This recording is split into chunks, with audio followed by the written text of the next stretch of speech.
and it's just a little bit linear, but it stays that way, and it's just reliable and it lasts long. 7.5 hours easy. I could even smell this when I was couldn't smell anything and I was sick. I would get wafts of this, and at one point, I actually asked a random person what cologne they were wearing, and they told me they weren't, and it was actually me. So that was weird. But overall, this fragrance is just incredible. It does kind of remind me of my dad and what my uncles would wear, but it's just so classy and elegant. This is definitely one that you should try. And I like that younger guys like Ryland Fragrance and stuff like that are using this one because it shows that the range, right? Yeah. Number 7,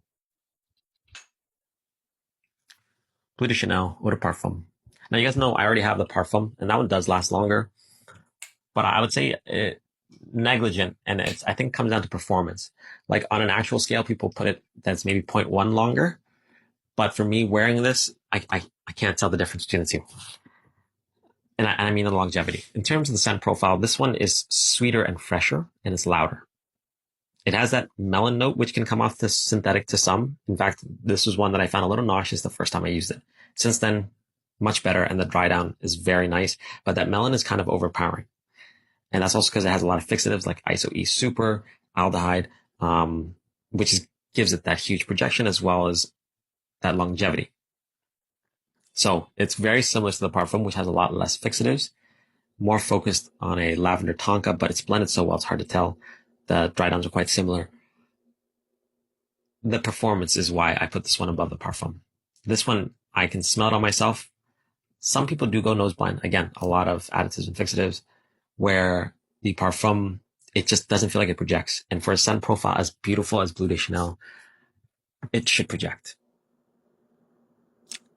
And this is by no means standard Mitter blue shower gel typical. Like, actually smell this. This is blended incredibly well.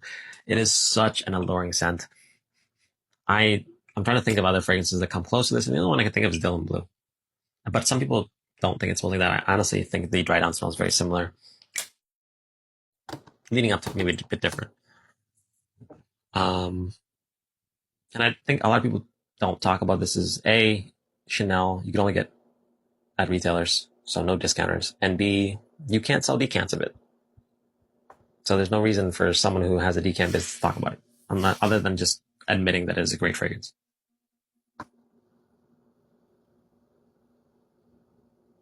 Number 8 is that where we're at?